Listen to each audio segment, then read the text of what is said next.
The Great Hall of the Galactic Council had seen many historic moments in its 10,000 years of existence. Ancient species had risen and fallen within these crystal walls. Wars had been declared and peace treaties signed. But no one present that day would ever forget what happened when Ambassador Elena Vasquez stepped up to the speaking platform. She was a small woman by human standards, with dark hair touched by gray and eyes that had seen too many battles. Behind her stood the entire human delegation, 50 diplomats, military officers, and scientists who had served the Council faithfully for nearly 5 decades. The chamber fell silent as Elena placed her hands on the podium. Representatives from over 300 species watched her with varying degrees of interest, boredom, and barely hidden contempt. High Counselor Therax of the Veloci clicked his mandibles impatiently. His species had ruled the Council for 600 years, and he had little patience for the complaints of younger races. Ambassador Vasquez, you requested this emergency session. Please state your purpose quickly. The Council has important matters to discuss. Lena smiled, but there was no warmth in it. Important matters. Yes, I imagine you do. The hegemony of scales has been testing your borders for months. The Valorian Syndicate grows bolder with each passing cycle, and the Council's military reserves are stretched thin across a dozen conflicts. These are security concerns that do not require human involvement, Therax replied dismissively. Your species' role is clear. You provide soldiers and engineers when called upon. Policy decisions are made by those with the wisdom to make them. A murmur of agreement rippled through the chamber. Elena nodded slowly, as if she had expected exactly this response. 47 years, she said quietly. That is how long humanity has been part of this council. In that time, we have answered every call for aid. When the Helix Nebula collapsed and 3 space stations were torn apart, human engineers worked for 18 months straight to rescue survivors and rebuild. 400 of them died in the process. She paused, letting the number hang in the air. When the Valorian plague threatened to wipe out the Cassari people, human doctors developed a cure in 6 weeks. They shared it freely, asking nothing in return. 12 of those doctors caught the plague themselves. 8 of them survived. Counselor Yevon of the Cassari shifted uncomfortably in her seat. She remembered those doctors. She remembered their kindness. In the Outer Rim War, Elena continued, her voice growing harder. The Council needed shock troops to break the enemy lines at Theraxis Prime. You asked for volunteers? 60,000 humans stepped forward. 19,000 came home. The chamber had grown very quiet now. We gave you our best, Elena said. Our brightest minds, our bravest warriors, our most compassionate healers, and in return, you gave us. What exactly? High Counselor Therax made a sound of annoyance. The Council has provided humanity with protection, trade opportunities, and access to technologies far beyond your natural development. You should be grateful for grateful? Elena's voice cut through the chamber like a blade. You gave us technology you considered obsolete. You allowed us trade routes through the most dangerous regions of space. And your protection has meant using our soldiers as shields for your core worlds while our colonies burn. She reached into her uniform and pulled out a small crystal discour. Credentials as a council ambassador. The holographic seal glowed softly in her palm. 3 days ago, I submitted a proposal to grant humanity full voting rights in council matters. It was rejected without discussion. Yesterday, I requested that human casualties in council operations be counted in the official records. I was told that junior species deaths were handled by separate accounting. This morning I asked High Counselor Therax for a private meeting to discuss these concerns. She looked directly at Therax. Do you remember your response, High Counselor? Therax said nothing, but his mandibles clicked nervously. He said, and I quote, The Council does not have time to address the complaints of every primitive species that fails to understand its place. The crystal disc shattered in Elena's grip. The holographic seal flickered and died, its light fading like an extinguished star. Humanity withdraws from the Galactic Council, Elena announced, her voice carrying to every corner of the Great Hall. Effective immediately. All treaties are ended. All trade agreements are canceled. All mutual defense pacts are broken. The chamber erupted into chaos. Representatives leaped from their seats, shouting questions and demands.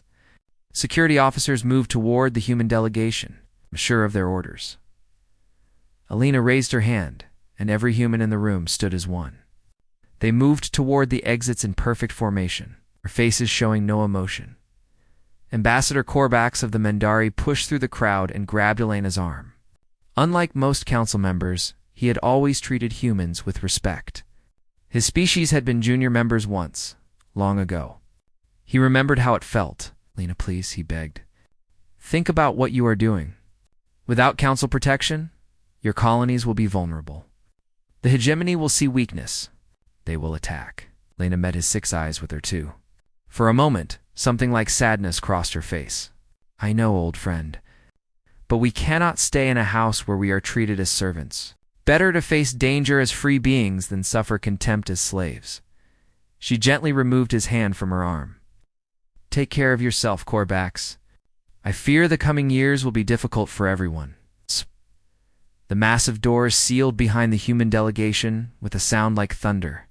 In the chaos that followed, no one noticed the small smile that crossed Elena's face as she walked away. For 3 days, the council debated what to do. Most believed the humans would return within a week. They were young and emotional, after all. Once they calmed down and realized the danger they had put themselves in, they would come crawling back. On the 4th day, every human ship in council space vanished. They jumped into faster-than-light travel at the exact same moment. A coordinated exodus that left sensors screaming across 1,000 systems. On the 5th day, the hegemony of Scales launched a surprise attack against the Mendari border colonies. Their fleet was massive, far larger than intelligence had predicted. They struck with brutal efficiency, destroying defense stations and slaughtering colonists. The Mendari sent an emergency request to the Council for Military Support, as they had done many times before. For the first time in living memory, no one answered. In his private chambers, High Counselor Therex stared at the reports flooding his terminal. Casualty numbers. Territorial losses. Desperate pleas for help from species who had always assumed protection would be there when they needed it, and somewhere beyond the borders of council space. In the vast darkness between stars, humanity waited and watched. They had not forgotten their friends. But they had learned that some lessons could only be taught through pain. The galaxy had taken humanity for granted. Now, the galaxy would learn what that truly cost. 3 months had passed since humanity walked out of the Galactic Council, and the universe was falling apart. High Counselor Therex stood before the strategic display in his private war room, watching red markers spread across the map like a disease. Each marker represented a system lost, a fleet destroyed, a colony burned. The hegemony of Scales had taken 16 systems in 12 weeks. They showed no signs of stopping. His aide entered the room quietly. "High Counselor, the emergency session is ready to begin. Representatives from 47 species are requesting immediate military assistance." Therex did not turn around. "And what assistance can we offer them? Our reserves are depleted. The Cassari fleet was destroyed at Velern Station. The Mendari are in full retreat. Even the Veloci home fleet cannot be everywhere at once. Perhaps if we sent another message to Earth.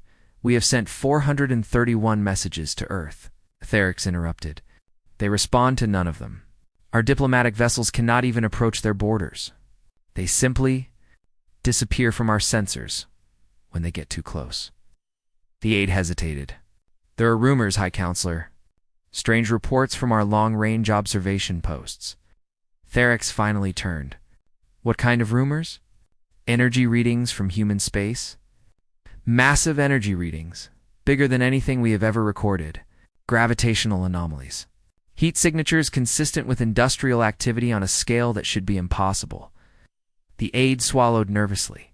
"Some analysts believe the humans are building something. Something very large. Building what? We do not know.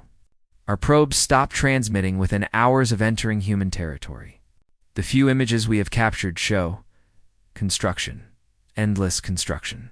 Ships, stations, structures we cannot identify.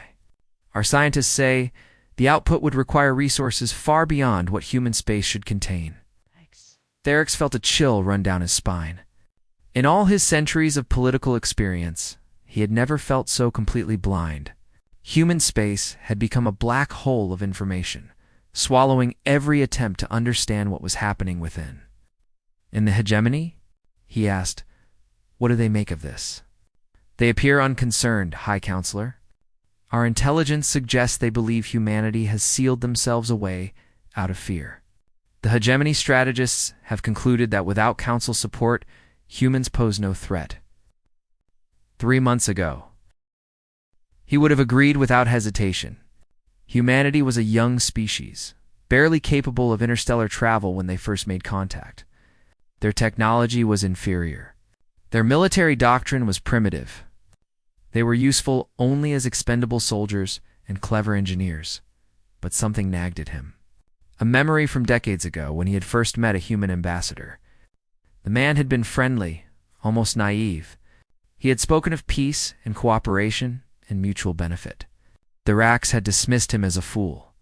Yet there had been something in the man's eyes. Something that suggested he was not showing everything he knew. Something patient and calculating beneath the friendly smile. Had the humans been hiding their true capabilities all along? Had they been testing the Council, waiting to see how they would be treated before revealing what they could really do? The thought was terrifying. The emergency session that followed was chaos. Representative after representative stood to describe the disasters befalling their worlds. The hegemony had grown bold, attacking targets they would never have dared to touch when human fleets patrolled the borders. The Valorian Syndicate had begun raiding Council shipping lanes with impunity. Even the peaceful Illuminary had withdrawn behind their borders, fortifying against threats that might never come. Counselor Yevon of the Casserie requested permission to speak. When she rose, her voice trembled with barely controlled emotion. I have intercepted communications from Hegemony Command, she announced. They are planning a final offensive. They call it the Cleansing Tide. Every military asset they possess will be committed to breaking the core worlds in a single massive campaign. The chamber fell silent. Their strategists have calculated, Yevon continued, that without human forces, the Council cannot mount an effective defense. They believe we are already defeated. They are simply waiting to collect their prize. When? Someone asked. 6 weeks? Perhaps less. Therax rose slowly. The weight of his failures pressed down on him like a physical force. He had been so certain of his own wisdom, so confident in the natural order of things. Older species ruled. Younger species served. That was how the galaxy worked. That was how it had always worked. He had never considered that a younger species might simply refuse to play along. We must contact the humans, he said, not through official channels. Not as the Council demanding their return, but as beings facing extinction, asking for help from those we have wronged. They will not respond, another counselor protested. We have tried, we have demanded, Therax corrected. We have commanded. We have reminded them of their obligations. We have never once admitted that we were wrong to treat them as we did. He looked around the chamber at the frightened faces of species who had ruled the galaxy for millennia. I will compose a personal message, not from the High Counselor to the human government. From Therax to anyone who will listen, I will admit our mistakes. I will apologize for our arrogance. I will beg, if necessary, and if they still refuse. Therax had no answer. That night, alone in his chambers, he wrote the most difficult message of his long life. He spoke of pride and blindness. He acknowledged that the Council had exploited human generosity while offering only contempt in return. He admitted that the galaxy was paying the price for that cruelty. I do not ask you to save us because we deserve it, he wrote. We do not. I ask only because the innocent will suffer alongside the guilty, and I believe that matters to you. It always has. He sent the message into the void of human space, expecting nothing. For 3 days, silence. Then on the 4th day, a response arrived. A single word, transmitted from somewhere deep within human territory, noted. Theric stared at the message for hours, trying to understand what it meant. Was it a rejection? An acknowledgement? A promise? He could not know that across the galaxy, in shipyards hidden from Council sensors, the final preparations were being completed. He could not see the fleets that had been built in secret, using technologies humanity had never revealed. He could not hear the orders being given, the crews taking their stations, the weapons being charged. The humans had received his message. They had read every word, and they had already decided what they were going to do. Supreme Commander Vorith of the Hegemony of Scales stood on the bridge of his flagship and watched the enemy fleet with cold satisfaction. The Mendari home system lay before him, defended by a pitiful collection of damaged ships and outdated stations. This would not be a battle. It would be an execution. 2,000 Hegemony warships held position at the edge of the system, their weapons armed and ready. The largest military force the Hegemony had ever assembled, prepared to deliver the death blow to the Galactic Council. Open a communication channel, Voreth ordered. I want them to hear their doom. His communications officer obeyed, and Varath's image appeared on every screen in the defending fleet. Council defenders, he announced, letting contempt drip from every word. Your protectors have abandoned you. Your fleets are broken. Your allies scatter like prey animals before the hunter. I offer you one chance to surrender. Submit now, and some of you may be permitted to serve the Hegemony. Resist, and you will be erased from existence. He waited for their response, already knowing what it would be.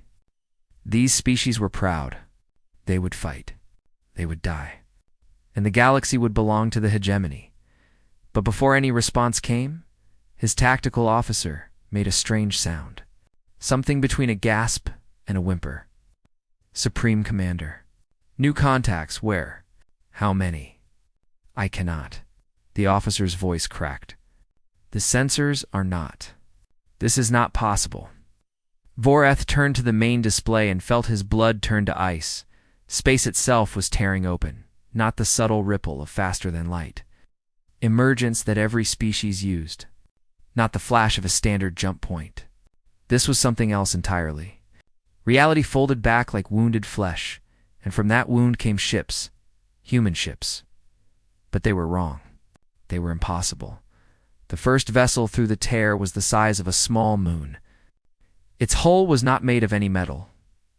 Voroth recognized it, seemed to drink in light, covered in geometric patterns that hurt his eyes to look at directly. Weapon arrays jutted from its surface like the spines of some cosmic predator. Behind it came more ships, carriers that dwarfed anything in the Hegemony fleet. Dreadnoughts bristling with weapons that sensors could not identify.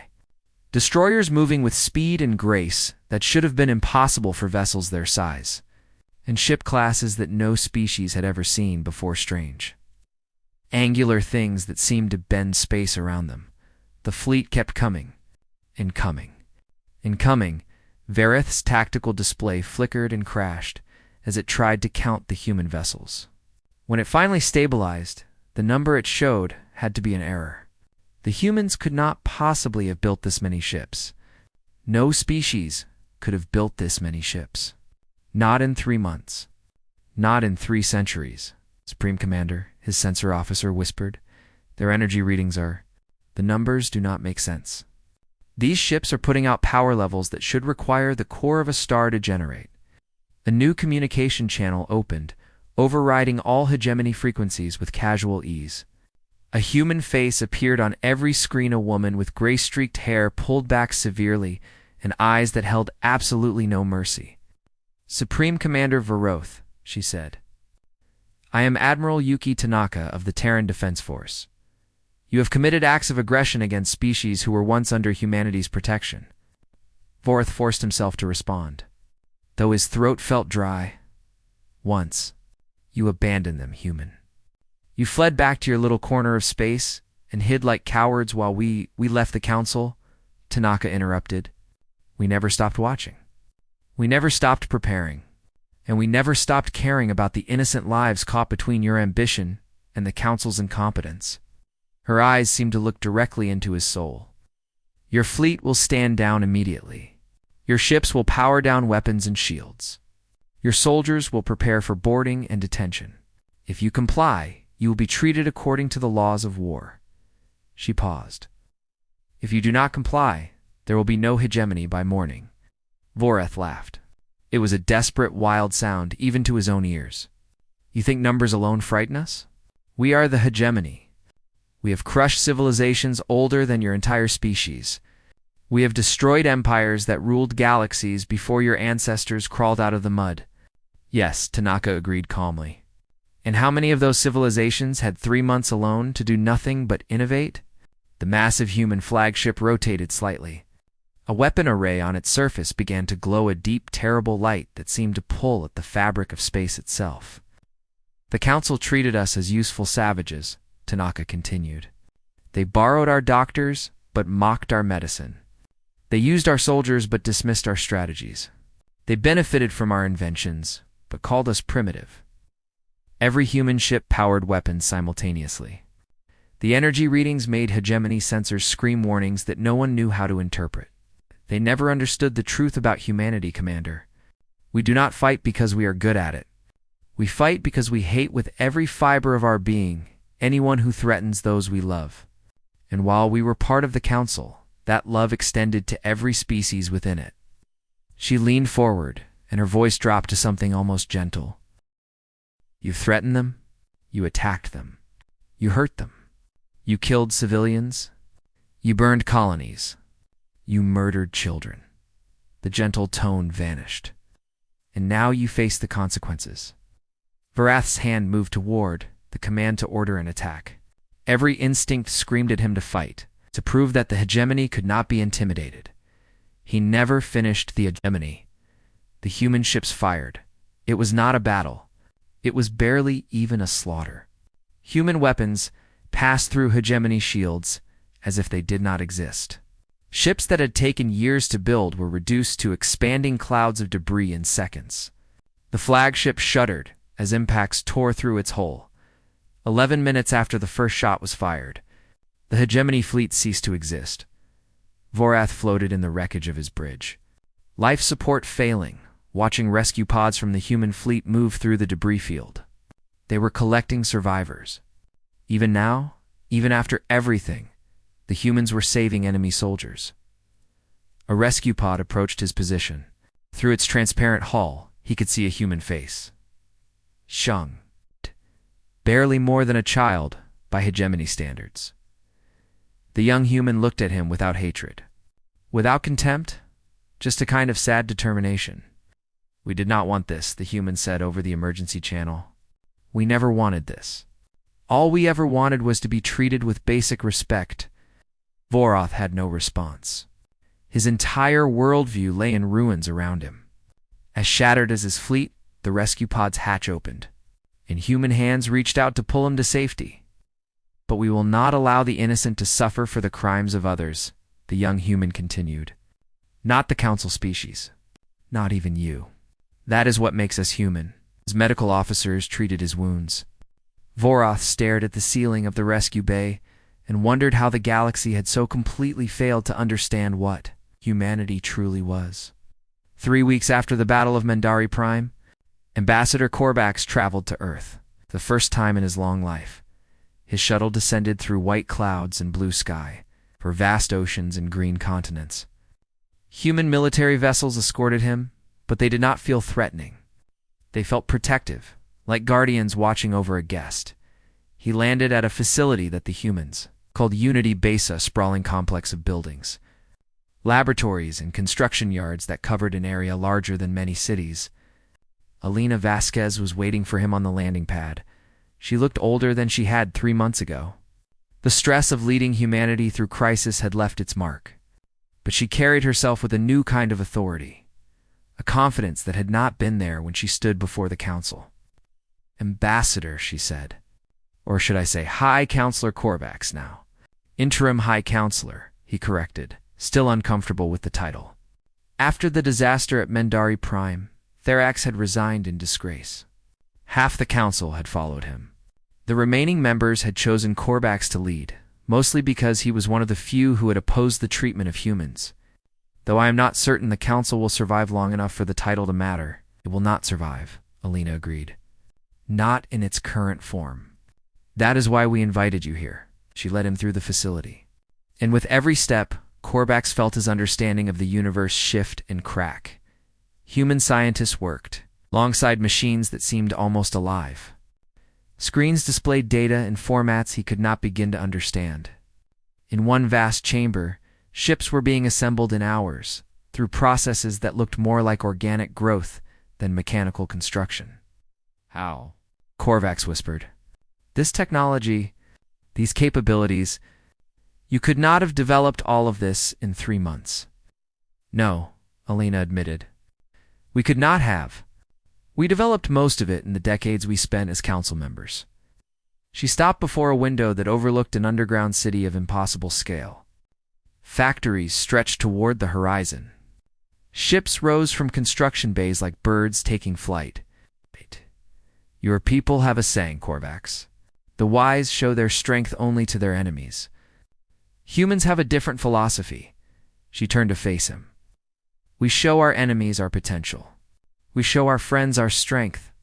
Her eyes held his. You were our friends. The council was not. Korvax felt his legs grow weak. He leaned against the window for support. You hid all of this from us.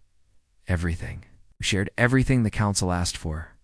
You just never asked the right questions. Alina's voice was not unkind, but it held no apology. You assumed we were primitive because we were young. You saw our soldiers bleeding on your battlefields and thought that was all we were. You never wondered what we might be doing in our own space, with our own resources. When we were not cleaning up your problems, all those times you asked for equal standing, we were giving the council chances to earn our trust. Chances to prove you saw us as partners rather than tools. Alina shook her head slowly. Every time you failed, so we prepared for the day when we would have to save you despite yourselves. Korvax was quiet for a long time. His mind raced through decades of memories. All the times humans had seemed content with inferior positions. All the times they had accepted dismissive treatment without complaint. All the times he had assumed their patience was simply the acceptance of lesser beings. They had been watching, learning, building, waiting. What happens now? He finally asked. Alina handed him a data tablet. We are proposing a new compact. Not a council where the oldest species rule by default. A true alliance where contribution matters more than age. Where innovation is celebrated rather than feared. Where every species has genuine voice and vote. Korvax read the terms. His eyes widened with each paragraph. You are offering to share this technology? These medical advances? These... He struggled for words. The medical section alone described cures for diseases that had killed billions across council space. The engineering section outlined power generation methods that made current technology look like fire made with rocks. Oh.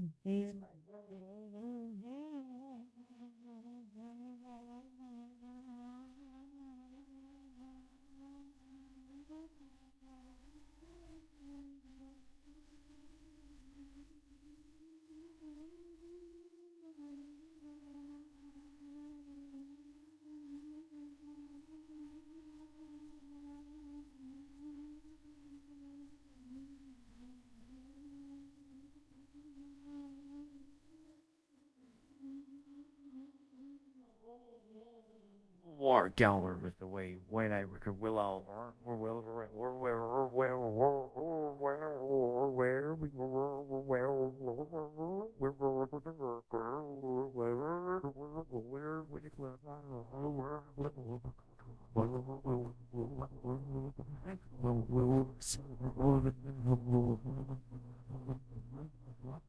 We always wanted to share them, Korvax.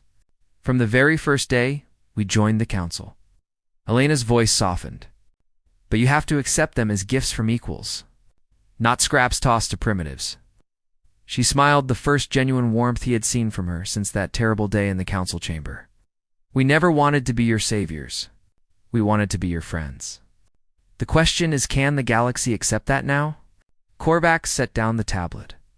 There will be resistance. Many species still believe in the old hierarchy.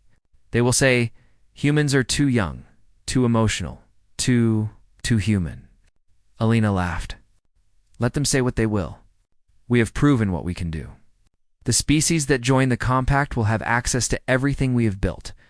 The species that refuse, she shrugged, can remain behind, clinging to their pride while the galaxy moves forward without them.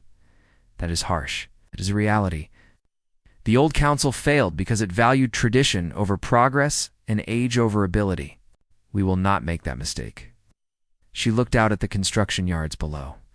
Every species that joins the compact will be expected to contribute. Not just soldiers. Not just resources. Ideas. Innovations. New ways of thinking. And if a species has nothing to contribute, then they will be helped until they do. No one will be left behind. But no one will be carried forever either.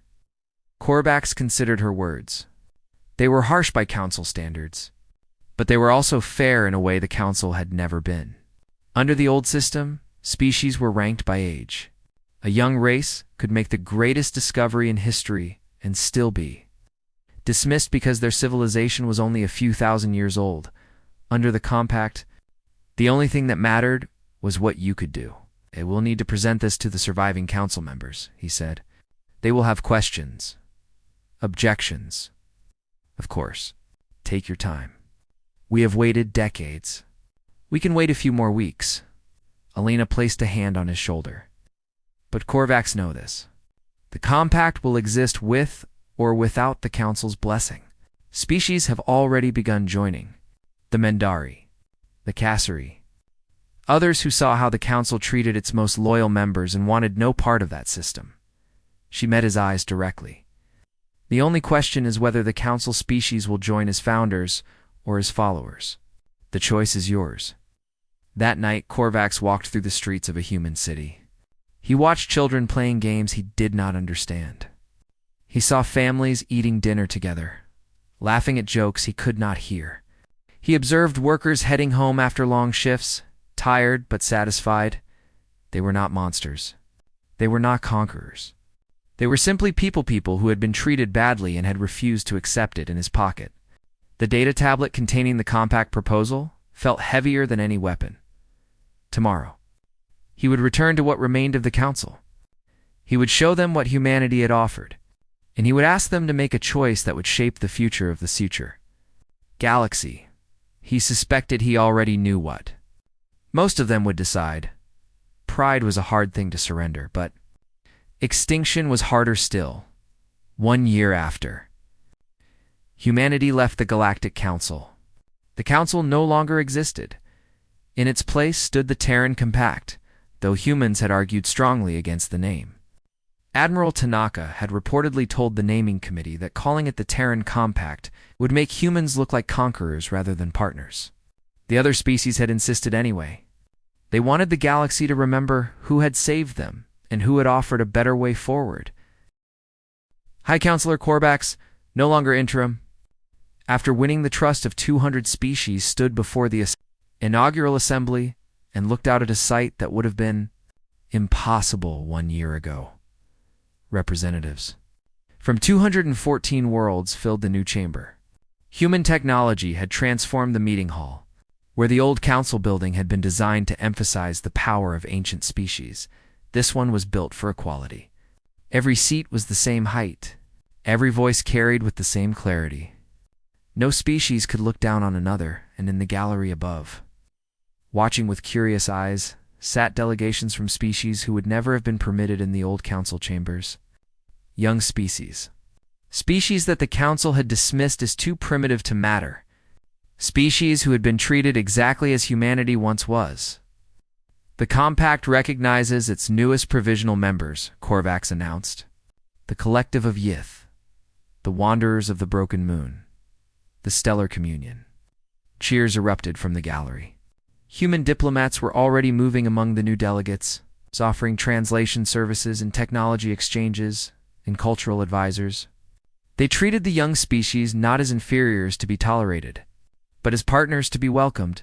Alina Vasquez, now simply Delegate Vasquez.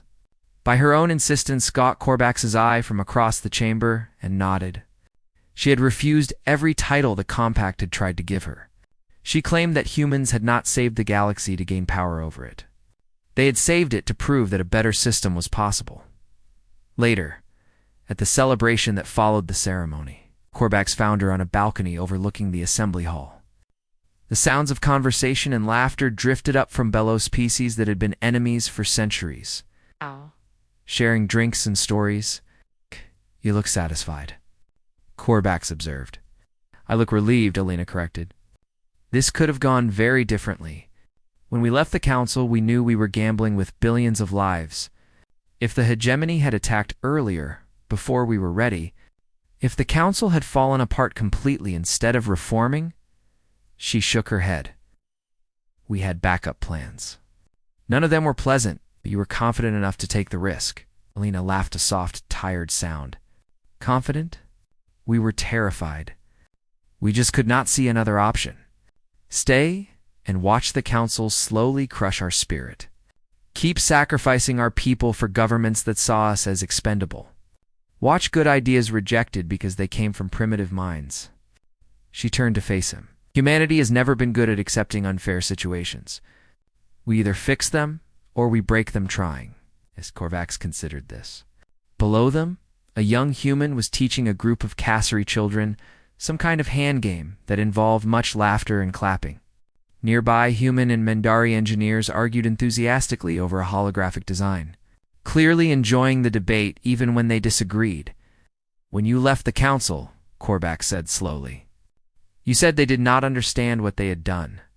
I thought you meant it as a threat. It was partly. Lena watched the scene below with something close to peace. But I also meant something else. The council did not understand that by pushing us away, they were losing the one thing that might have saved them from their own decline, which was hope. She turned to face him fully. Humans are ridiculous, Corvax. We are young and emotional and stubborn. We hold grudges too long and forgive too easily. We fight wars over small disagreements and then invite our enemies to share our meals. We mourn our dead and then name our ships after them. We look at impossible problems and our first question is always, what if we tried anyway? She gestured at the stars visible beyond the balcony. The council saw all of that as weakness, immaturity. They tried to train it out of us. They wanted to make us civilized by their standards, calm and patient and accepting of the natural order. Her eyes met his. They never understood that our hope, our stubbornness, our absolute refusal to accept that things cannot get better, that is what makes us valuable. That is what lets us build impossible things and solve unsolvable problems and save ungrateful. Ali's Corvax was silent for a long moment. The old council. Archives contain millions of records from civilizations that have risen and fallen, he finally said. Do you know what almost all of them have in common? Alina shook her head. They stopped believing things could improve. They became so focused on maintaining stability that they forgot how to grow. They looked at the universe and saw limits rather than possibilities. He placed a hand on her shoulder. Perhaps what the galaxy needed most was a species too young and too foolish to know when to give up. Lena smiled. Just try not to forget that again. We would rather not have to save you twice. Below them, the celebration continued. Old enemies learned to become new friends. Ancient species discovered that young ones could teach them things they had forgotten. And everywhere, human laughter mixed with the sounds of 100 alien languages. The hegemony of scales had been defeated. Its survivors given the choice between joining the Compact or returning to their home systems in peace. Most had chosen to join. They had seen what human mercy looked like. They wanted to understand the species capable of showing it. The former council species had adapted more slowly. Some embraced the new system immediately. Others resisted for months before accepting that the old ways were gone forever. A few still grumbled about the loss of their ancient privileges, but even the grumblers could not deny the results. Trade flowed more freely than ever before. Technologies that had been hoarded by elder races were now shared with anyone who could use them. Medical advances had saved more lives in 1 year than the Council had saved in a century, and every young species that joined the compact was welcomed not as a servant, but as a partner waiting to contribute something unique to the galaxy. As the night deepened and the celebration began to wind down, Corvax found himself alone at the great window of the assembly hall. He looked out at the stars, the same stars he had watched all his life, but somehow different now. Alina appeared beside him. "What are you thinking about?" she asked. "I am thinking about mistakes," Corvax replied. "About how close we came to losing everything because we could not see past our own arrogance. About how many species throughout history have destroyed themselves the same way." He turned to face her. "And I am thinking about hope. About how one small, young, stubborn species refused to give up on the galaxy even when the galaxy gave up on them." Lena was quiet for a moment. "We almost did give up," she admitted. "There were voices among us who wanted to seal ourselves away forever, to let the Council burn and build something new from the ashes. What changed their minds? We reminded them that the Council was not the galaxy. That for every species that treated us badly, there were dozens who showed us kindness. That for every leader who dismissed us, there were millions of ordinary people who just wanted to live in peace." She looked out at the stars. "Humanity does not give up on people, Corvax, even when they probably deserve it." In the distance, a human ship lifted off from the spaceport, one of many carrying supplies to worlds still recovering from the war. Its lights twinkled against the darkness like a promise. "The galaxy panicked when we left," Alina said softly. "Now, perhaps the galaxy has learned to hope." Corvax watched the ship disappear into the stars. "Yes," he agreed. "I believe it has. Across 200 worlds. Species that had once dismissed humanity as primitive children looked up at the sky and saw something they had forgotten existed, a future worth believing in."